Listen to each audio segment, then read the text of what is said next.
नमस्कार दोस्तों, आप सभी का स्वागत है आपके अपने ही चैनल एसकेटी चैनल पर। दोस्तों, जैसे कि आप सभी को पता है, आपके मासिक टेस्ट चल रहे हैं, उसके लिए हम आपके लिए मॉडल क्वेश्चन पेपर लेकर आ रहे हैं। तो आपको क्या करना है, इन सभी वीडियोज को आपको अच्छी तरीके से देखना है और सभी प्रश्न आपको अच्छी तरीके से करना है। क्योंकि देखिएगा, हमने पिछली जो वीडियो बताई है उनमें अधिकतर आपको क्वेश्चन पूछे गए हैं। तो हम आई होप आपको जितने भी हम क्वेश्चन बता रहे हैं वो आप याद भी कर रहे होंगे। तो आपको क्या करना है, इन प्रश्नों को अच्छी तरीके से याद कर लेना है। ठीक है, तो चलिएगा, यहाँ पर कुछ क्वेश्चंस लेकर आए हैं जो क्या आपके लिए अति महत्वपूर्ण है। तो चलिए इनको हम पहले देख लेते हैं यहाँ पर। इसके बाद हम करते हैं इस वीडियो के बाद थोड़ी सी बात है। ठीक है, चलिएगा। सबसे पहले देखिएगा, मैं आपको जितने भी प्रश्न बता रहा हूं अगर आप याद करते हो तो इसके बाद आपको YouTube पर और कोई वीडियो स्क्रॉल करने की आवश्यकता नहीं रहेगी। बस आपको क्या करना है, इन प्रश्नों को याद करना है। ठीक है, चलिएगा। पहला प्रश्न दिया गया है यहाँ पर आपके सामने कि निम्नलिखित में से कौन श्रीलंका का एक प्रमुख जातीय समूह, यानी कि श्रीलंका का यहाँ पर जातीय समूह पूछा गया है। अगर आपने इस चैप्टर को पढ़ा हुआ तो आपको समझ में आएगा। देखिए यहाँ पर मैं आपको आंसर बताता हूँ। सिंगली और तमिल जो जाति थी वो क्या था, एक समूह था। क्या हो जाएगा इसका राइट आंसर, सिंगली और यहाँ पर आपका तमिल जो जाति थी वो श्रीलंका में क्या था, एक जातीय समूह था। ठीक है, चलिएगा। इसके बाद अगले प्रश्न पर बढ़ते हैं। यहाँ पर अगला प्रश्न दिया गया, आपको इस वीडियो में सभी प्रश्न के सॉल्यूशन बताए जा रहे हैं। बस आपको क्या करना है, इन सभी वीडियोज को अच्छी तरीके से आपको एक बार देखना है। जितने भी प्रश्न बता रहे हैं उनको याद कर लेना है। ठीक है, चलिएगा। अगला प्रश्न दिया गया है कि इटली तथा जर्मनी वर्तमान में किस महादेश के अंतर्गत आते हैं। यानी कि यहाँ पर इटली के बारे में बात की गई और जर्मनी, यानी कि किस महादेश के या महादेश नहीं होगा, किस महाद्वीप के अंतर्गत आते हैं। किसके महाद्वीप,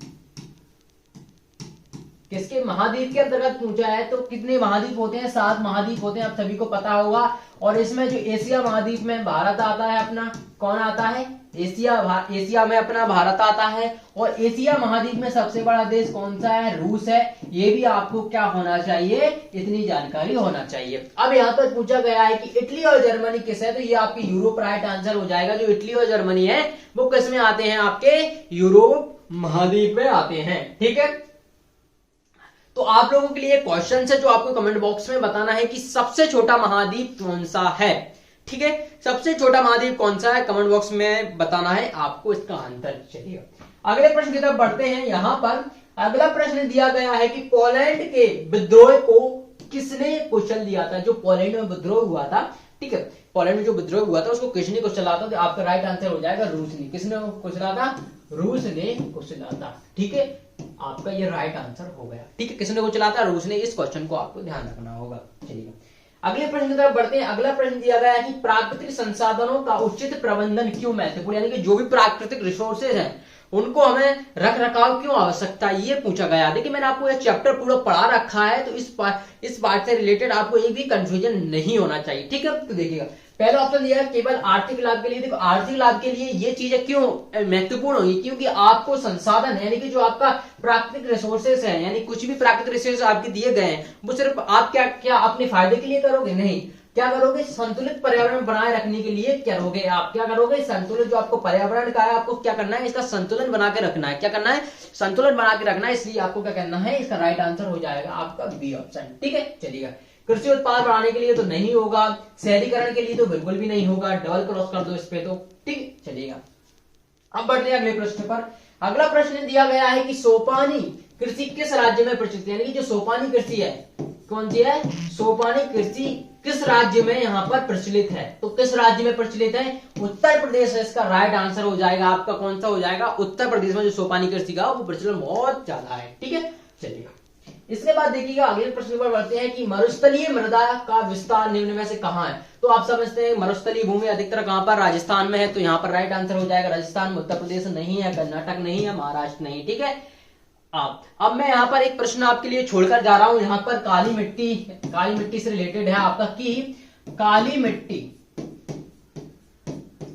मिट्टी में कौन सी फसल अधिक होती है।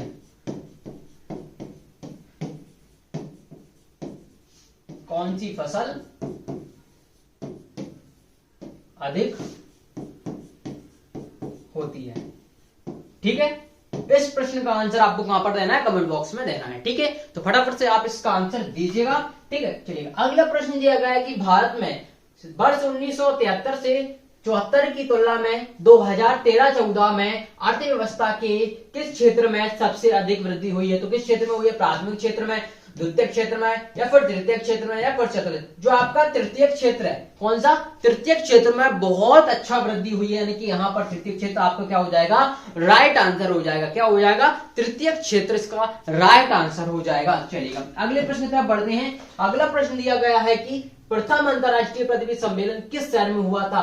तो ये क्वेश्चन आपको हर बच्चे को पता है कि इसका आंसर क्या होगा। इसका आंसर होगा रियो डी जेनेरियो। क्या हो जाएगा? Rio de Janeiro. ठीक है, चलिएगा अब यहाँ पर देखिए जेनेरियो आपका हो गया। एक क्वेश्चन दिया गया यहाँ पर खाली स्थान पूछा जाएगा कि यहाँ पर क्षेत्र के श्रमिक वस्तुओं का उत्पाद नहीं करते हैं। तृतीय क्षेत्र में क्या होता है? श्रमिक वस्तुओं का उत्पाद नहीं करते हैं। ठीक है, तो ये तो आपके क्या हो गए? सही विकल्प और रिक्त स्थान हो गए हैं। ठीक है, अब देखिए जो आपके क्वेश्चंस हैं, तो क्वेश्चन के लिए आपको यहाँ पर 3-4 वीडियो होगी और इसके बाद लगाई जाएंगी, यानी कि अपलोड होंगी, तो उनको आपको एंड तक देखना है। तो आप इन सभी प्रश्नों को अच्छी तरीके से हल कर लीजिएगा। अगर आपने इन प्रश्नों को याद कर लिया तो हम आशा करते हैं कि आपका एग्जाम अच्छा जाएगा, क्योंकि अब टेस्ट है, कोई इतना आपको हुआ तो है नहीं, लेकिन आपको इन एग्जामों को अच्छी तरीके से देना है। ठीक है, अगर अभी भी कुछ भी डाउट होता है तो कमेंट बॉक्स में आप जरूर बताइएगा, और आपके लिए इस चैनल पर क्लास 10th और 9th के रिलेटेड सभी तैयारी कराई जाती है। ठीक है, आपके जो आगे आने वाले एग्जाम है उससे रिलेटेड भी काफी अच्छी जानकारी मिलेगी। ठीक है, तो इसके लिए आपको करना है इस चैनल को सब्सक्राइब करना है। चैनल को सब्सक्राइब नहीं किया तो एक बार जरूर चैनल को सब्सक्राइब। मानव विकास सूचकांक क्या है? और ये बहुत ही इंपॉर्टेंट क्वेश्चन है, क्योंकि ये ही क्वेश्चन 2 नंबर में आता है आपका, 2 या 3 नंबर में। अगर आप देखेंगे तो ये इकोनॉमिक्स का क्वेश्चन है, आप बेसिकली देखेंगे ना, तो देखिए क्वेश्चन क्या है आपका। जो चैप्टर है डेवलपमेंट विकास करके चैप्टर है, जब आप इकोनॉमिक्स में एंटर करोगे ना, है ना, तो वहां पे जैसे ही आप एंटर करोगे तो आपको चैप्टर देखने को मिलेगा विकास। ठीक है, तो यहाँ पर चैप्टर का नाम है विकास, डेवलपमेंट, है ना। ये इकोनॉमिक्स का है क्वेश्चन, बहुत ही इंपॉर्टेंट क्वेश्चन है। इसको कैसे समझे कि जो मानव विकास सूचकांक है क्या। आप सभी लोग तो पहले ही समझ रहे होंगे कि सर हमें तो ये शब्द ही नहीं सुना, मानव विकास सूचकांक, है ना। तो देखिए कुछ नहीं है, ये चैप्टर इसका है विकास का। ठीक है, अब विकास क्या होता है, मैं अगर सीधा सा बोलूं, यदि मैं मेरी बात करूं, आप जिस वीडियो देख रहे हो, यदि उस वीडियो पे 10,000 से 20,000 व्यूज आ जाते हैं तो उसका मेरा विकास हो रहा है, क्योंकि मेरी वीडियो की रीच क्या मिल रही है। ऐसे ही आपका विकास क्या होगा, आप 10 से जंप करके अच्छे परसेंटेज से पास होते हो, 10 से 11th में आते हो, तो वह आपका विकास होगा, यानी कि आप अपनी क्लास को जंप करते हो। ऐसा ही क्या होता है, अभी एक मजदूर है, यदि एक वो किसान है, वर्ग का है, यदि उसकी जो क्या है, चाहे वो जमीनी स्तर पर देखा जाए, जो उसको मजदूरी मिल रही है उसके स्तर में वृद्धि होती है, तो वह उसका विकास है। ऐसे ही देखा जाता है। तो क्वेश्चन सिंपल यही है, कुछ ज्यादा नहीं है। देखिए मानव विकास सूचकांक, है ना, तो इस तरीके के विभिन्न पैमाने होते हैं, उनको मापने के लिए एक संस्था होती है, वो मापती है। तो वो क्या मापती है, यही चीज देखती है कि मानव विकास सूचकांक क्या है। देखिए क्वेश्चन पढ़िएगा कि मानव विकास सूचकांक एक मापक है। मापक यानी कि मापने वाला एक यंत्र समझ लीजिए, एक जो कोई है वो मापता है, जिसके द्वारा किसी देश के लोगों, यानी कि मैंने मेरी बात की, आपकी बात की, है ना, तो ये किसी देश के लोगों, हो सकता है कि वो भारत की बात करे, अर्जेंटीना की बात करे, ऑस्ट्रेलिया की बात करे, अन्य देश की भी वो मापता है। ठीक है, तो वो क्या करता है कि वो अन्य देशों के लोगों को भी विकास का मापन, उनके स्वास्थ्य यानी हेल्थ, मैंने बोला था, यदि आपकी हेल्थ अच्छी है तभी आप बहुत कुछ कर पाओगे, आप अच्छा पढ़ पाओगे। यदि आपकी तबीयत ही सही नहीं रहती है तो आप अपनी पढ़ाई में अच्छा इनपुट नहीं दे पाओगे, तो आप 11th में नहीं पहुंच पाओगे। तो इसलिए क्या स्वास्थ्य के लिए करते हैं। शिक्षा के स्तर 10 से सीधे आप 11th में जा रहे हो, यानी कि आपकी क्या वृद्धि हो रही है, यानी कि आप विकास कर रहे हो। ठीक है, तो वही बेसिक है, स्वास्थ्य, शिक्षा के स्तर तथा संसाधनों तक उनकी पहुंच के संदर्भ में किया जाता है। तो यानी कि मानव विकास सूचकांक के अंतर्गत क्या ये 3 चीज हैं। स्वास्थ्य आपको ध्यान दिया जाता है, पर शिक्षा का स्तर क्या है वो ध्यान दिया जाता है, साथ ही साथ संसाधनों तक उनकी पहुंच, यानी कि अगर मैं हूं तो मेरे पास संसाधनों की पहुंच किस तरीके से है, क्या सही से मुझे प्राप्त हो पा रहा है कि नहीं हो पा रहा, तो वो संसाधनों की पहुंच, इसके संदर्भ में क्या ये मापते हैं किसी देश के लोगों की। ठीक है, तो ये सूचकांक 0 से 1 के बीच होता है, 0 से 1 के बीच कुछ भी हो सकता है। ठीक है, अब वो मापते हैं तो 0 से 0 पॉइंट भी हो सकता है, 1 के नजदीक भी हो सकता है, 0.9 भी हो सकता है। और ये कह रहा है कि यदि सूचकांक 1 के जितना समीप होगा, यानी कि यदि 0.9 है, 0.8 है, यदि इससे इधर जाएगा ना, तो यानी कि उस देश की जो विकास की स्तर है, विकास वो कर रहा है, वो काफी अच्छा होगा, है ना। तो यही है, विकास का स्तर उतना ही अच्छा होगा। उच्च होगा, उच्च यानी कि काफी अच्छा होगा। तो ये क्वेश्चन है, इसको अच्छे से कर लीजिएगा। ये वार्षिक के लिए तो बहुत ज्यादा इंपॉर्टेंट है। हाफ ईयरली, क्वार्टरली आप जो भी दोगे ना, उसमें ये क्वेश्चन 100% आना ही आना है। तो जल्दी से मानव विकास सूचकांक को आपको रट लेना है। ये आपका पूरा क्वेश्चन स्टेड है, इसको आप समझेंगे एक बेटर वे में। वैसे तो मैंने जो आपका चैप्टर है, देखिए ये क्लास 10 सोशल साइंस का लोकतांत्रिक राजनीति का चैप्टर 1 ही है ना, 1 या सॉरी सेकेंड है, वो क्या है, संघवाद चैप्टर, उससे ये क्वेश्चन है। इसको समझेंगे कैसे करना है। ये क्वेश्चन बहुत ही इंपॉर्टेंट है आपके वार्षिक के लिए, साथ साथ क्वार्टरली, हाफ ईयरली और अभी जो आपके चल रहे हैं, आपके अभी जो मासिक टेस्ट चल रहे हैं उसके लिए। तो ये क्वेश्चन आपको अच्छी तरीके से रट लेना है। 100% वार्षिक में तो आपका ये आएगा ही आएगा, ठीक है। वही क्वेश्चन की सीरीज बता रहे हैं जो आने वाले हैं। देखिए क्वेश्चन क्या है, बहुत ही सिंपल है कि संघीय शासन व्यवस्था की 3 विशेषताएं बताइए। पिछले साल का क्वेश्चन देखेंगे तो संघीय शासन और एकात्मक शासन से अंतर पूछा गया था, और संघीय शासन की व्यवस्था, तो ये इन दोनों ही से क्वेश्चन है। आप इस चैप्टर से आपका आता है संघवाद से, तो इस क्वेश्चन को आपको करके जाना है, ठीक है। तो चलिए डिस्कस करते हैं क्वेश्चन क्या है। क्वेश्चन पूछा है कि आपको संघीय शासन व्यवस्था बताना है, ठीक है। संघीय शासन व्यवस्था की 3 विशेषताएं। तो देखिए मैंने बिल्कुल डेप्थ में डिस्कस किया है, उसकी वीडियो आपको फुल देखना है तो वहां पर देख लेना। मैं इस क्वेश्चन के अकॉर्डिंग डिस्कस करूंगा, ठीक है। तो संघीय शासन व्यवस्था में क्या होता है कि 3 स्तर पर सरकारें होती हैं, ठीक है। यहाँ पर एक स्तर नहीं लिख पाया तो मैं यहाँ पर लिख देता हूँ। देखिए ये केंद्र सरकार पर होती है, दूसरी राज्य सरकार के स्तर पर होती है, और तीसरी लोकल एरिया यानी कि हम बोल सकते हैं स्थानीय स्तर पर, लोकल एरिया यानी कि स्थानीय स्तर पर, ठीक है। ये बेसिकली 73वें और 74वें संविधान संशोधन द्वारा आपका पिछले साल का क्वेश्चन आया था कि 1992 में क्या कुछ परिवर्तन किए गए थे इसके, है ना। तो ये आपका पिछले साल का क्वेश्चन भी है, आप देख लेना, वार्षिक में आया है, ठीक है।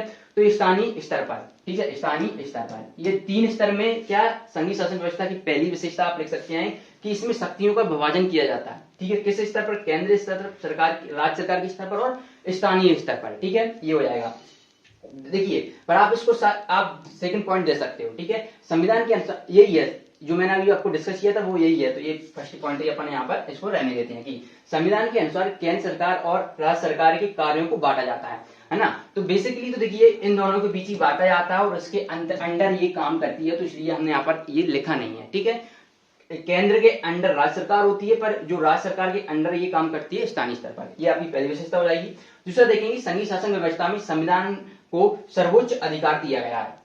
अब आपको मैंने बताया था, जब मैंने लेंथ जो वीडियो बनाई थी उसमें मैंने क्लियरली बताया था आखिर संघीय व्यवस्था होती क्या है। तो इसमें क्या सर जो होती है ना, बहुत जब एक ऐसी व्यवस्था है संविधान जिसमें क्या देखिए 2 या 2 से आप खुद सोचिए, यदि ये आप हैं, ठीक है, ये आप हैं और ये आपका भाई है, यदि इन दोनों में डिस्ट्रीब्यूशन करना होगा तो पापा जी बराबर बराबर करेंगे, या फिर ऐसा करेंगे कि आपको बराबर मिल जाए तो पापा ही करेंगे। लेकिन यही यहाँ पर देखा गया कि दोनों है तो लड़ सकते हैं, झगड़ सकते हैं, तो इसलिए एक ऐसी व्यवस्था बनाई गई जिससे क्या इन दोनों में संतुलन बना रहे। तो उसके लिए क्या है, संविधान है। संविधान को क्या यहाँ पर सर्वोच्च रखा गया है, ठीक है। यहाँ पर ब्रिटेन जैसे नहीं चलता है ना, तो आप देखिए चाहे नॉर्थ कोरिया जैसा बिल्कुल भी नहीं चलता। तो ये आपकी दूसरी विशेषता हो जाएगी। तो संविधान को क्या सर्वोच्च अधिकार दिया गया है। तीसरी विशेषता हम देखेंगे केंद्र सरकार और राज्य सरकारों में किसी भी प्रकार का विवाद हो तो न्यायपालिका सुलझाती है। तो इसको आप सही कर लेना, सुलझाती है, ठीक है। अब न्यायपालिका में भी देखेंगे तो सुप्रीम कोर्ट आती है, आपकी हाई कोर्ट आती है। जो भी डिस्ट्रीब्यूट इनमें जो भी कुछ होता है तो वो कौन सुलझाता है, उसके जो न्यायपालिका होती है सुप्रीम कोर्ट, हाई कोर्ट, उनके वहां पे जाते हैं और सुलझाते हैं। यदि आपको बेसिकली और समझना है तो आप हमारी जो वीडियो है इस चैप्टर की ही वो आप देख सकते हैं प्लेलिस्ट में जाकर, ठीक है। तो ये आपका क्वेश्चन है संघीय शासन व्यवस्था की 3 विशेषताएं। ये इंपॉर्टेंट है अभी आपका जो टेस्ट है उसके लिए, और quarterly exam, half yearly plus वार्षिक में ये वाला क्वेश्चन पूछा जा चुका है। 1992 में शासन व्यवस्था किस तरीके से परिवर्तित की गई थी, और इससे यही क्वेश्चन आएगा कि आपके संघीय शासन व्यवस्था क्या है। ये बेसिकली क्वेश्चन आने वाला है, ठीक है। डिस्कस कर लिए हैं, वो बहुत ही इंपॉर्टेंट है। 100% वार्षिक में तो आने ही आने हैं। क्वेश्चन क्या है, बहुत ही सिंपल है। ये क्वेश्चन आपसे पूछा ही पूछा जाएगा। क्वेश्चन क्या है कि सार्वजनिक क्षेत्र, अंडरलाइन करना, सार्वजनिक क्षेत्र और निजी क्षेत्र में आपको क्या बताना है, आपको डिफरेंस बताना है, यानी कि अंतर बताना है। देखिए सार्वजनिक क्षेत्र, आपने शब्द सुना होगा सार्वजनिक, है ना। सार्वजनिक से आपको फील क्या आती है, सरकार, है ना। और प्राइवेट यानी निजी क्षेत्र से क्या है, जो हमारा है वो प्राइवेट जगह है। आप बोलते हैं ये मेरी जगह है, ये मेरा लोकल एरिया, ये मेरा प्राइवेट क्षेत्र है ना। जबकि सरकार का जैसे सरकारी स्कूल होते हैं, है ना। तो इससे इसी वही क्वेश्चन है कि क्षेत्र क्या है। अब क्षेत्र बहुत ही एक डाइवर्स मतलब विविधताओं वाला शब्द है। आप इसको अलग अलग संदर्भ में ले सकते हैं, लेकिन हमने इसको ज्यादा वैसे नहीं बताया, सिंपल सा है। देखिए सार्वजनिक क्षेत्र के संगठन वे हैं जिनका स्वामित्व यानी कि अधिकार क्या और नियंत्रण यानी कि ऐसे क्षेत्र हैं जिनका स्वामी अधिकार भी होगा और वो उस पर नियंत्रण भी करेंगे। ठीक है, तो नियंत्रण और प्रबंधन और उसका मैनेजमेंट भी करेंगे। कौन करेगा? वो कौन करेगा? सरकार करेगा। यानी कि कोई भी ऐसा कार्य जिसमें मेरा नियंत्रण नहीं होगा। यदि मेरा नियंत्रण है तो मेरे ऊपर सरकार का नियंत्रण होगा। ठीक है, मैनेजमेंट, अगर मैं मैनेजमेंट भी कर रहा हूं, यदि मान लीजिए मैं टीचर हूं, ठीक है, तो वो सार्वजनिक क्षेत्र के अंतर्गत आएगा। लेकिन जो मैं अपनी दे रहा हूं क्योंकि मुझे वेतन मिल रही है, तो जो स्कूल होगा वो सार्वजनिक क्षेत्र के अंतर्गत आएगा। लेकिन यदि मैं उसमें एज ए टीचर काम करूंगा तो वो मेरे निजी होगा, लेकिन वो ओवरऑल देखा जाएगा तो विस्तृत रूप में वो क्या होगा? गवर्नमेंट का होगा, है ना। यानी कि ऐसा जिसमें कि आपका स्वामित्व, नियंत्रण और प्रबंधन सरकार करती है या अन्य राज्य संचालित करते हैं संगठनों, जैसे विश्वविद्यालय और द्वारा किया जाता है ना। और निजी क्षेत्र क्या होगा? निजी क्षेत्र में ऐसे व्यवसाय और संगठन शामिल होते हैं जिनका स्वामित्व, नियंत्रण और प्रबंधन व्यक्तियों, समूहों और वाणिज्यिक संस्थाओं द्वारा किया जाता है। जैसे कि आप देख सकते हैं काफी सारी एडटेक कंपनी है, तो वो क्या प्राइवेट क्षेत्र में है, और बहुत सारे कंपनीज हैं, बहुत सारे आपने टाटा कंपनी सुनी होगी, टीसीएस वगैरह, तो वो क्या है? प्राइवेट कंपनी है। ठीक है, तो ये क्वेश्चन है बेसिकली बहुत ही सिंपल है। अगर आप इसको थोड़ा बहुत समझेंगे तो आप इसको आसानी से जान जाओगे। तो ये आपका क्वेश्चन यहाँ पर कंप्लीट होता है। एग्जाम के लिए तो है ही इंपॉर्टेंट, साथ ही साथ क्वार्टरली एग्जाम के साथ हाफ ईयरली प्लस आपके वार्षिक परीक्षा के लिए बहुत ज्यादा इंपॉर्टेंट ये क्वेश्चन होने वाला है। क्वेश्चन आप देखेंगे तो सिंपल है, कुछ ज्यादा हार्ड नहीं है। क्वेश्चन बेसिकली है कि पहाड़ी क्षेत्रों में क्या है, यहाँ पर क्वेश्चन क्या है कि पहाड़ी क्षेत्रों में मिट्टी के कटाव, है ना, क्या हो रहा है कि मिट्टी का कटाव हो रहा है। यदि आपने देखा होगा, जब आप लोग आप अपने लोकल एरिया में देखोगे तो एक पहाड़ टापू टाइप थोड़ा बहुत होगा, ऊंचा स्थल होगा, तो वहां पे जो मिट्टी का कटाव होता है वो क्यों होता है, वो यहाँ पर क्वेश्चन पूछा गया है। तो उससे क्या हमें नियंत्रित करने के लिए कोई 2 उपाय बताने हैं। ठीक है, तो हमें बेसिकली उपाय बताने हैं कि जो ऊंचाई टाइप का है तो उससे मिट्टी का कटाव ना हो। ठीक है, तो यहाँ पर पहला देखेंगे तो समुच्च रेखाओं के समानांतर हल जोत कर कृषि की जा सकती है। देखिए, ये मान लीजिए आपका पहाड़ी टाइप का एरिया है, ठीक है, तो ये पहाड़ी टाइप का एरिया है, तो इसमें बोला है कि समुच्च रेखा, है ना। तो देखिए, एक तो समानांतर होनी चाहिए। तो देखिए, ये अगर मैं दूसरे पेन से बनाता हूँ इसको, तो ये क्या है? समांतर रेखा है। ठीक है, मैं डैश कर देता हूँ, ये समांतर रेखा है, ये पहाड़ी एरिया है आपका।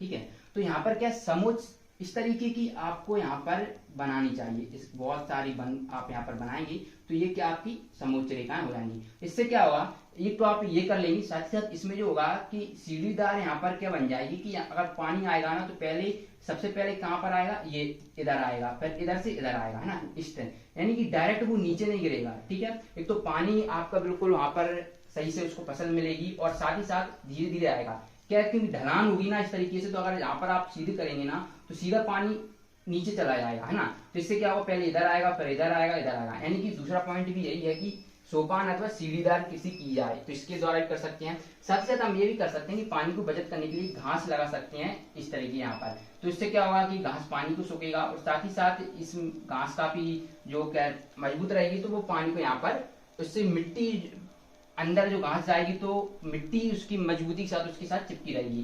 तो इससे क्या, अगर पानी आता भी है प्रेशर के साथ तो वो घास के द्वारा उसको बचाया जा सकता है। तो यही क्वेश्चन है आपका यहाँ से, इसको आप इसको सॉल्व कर सकते हैं।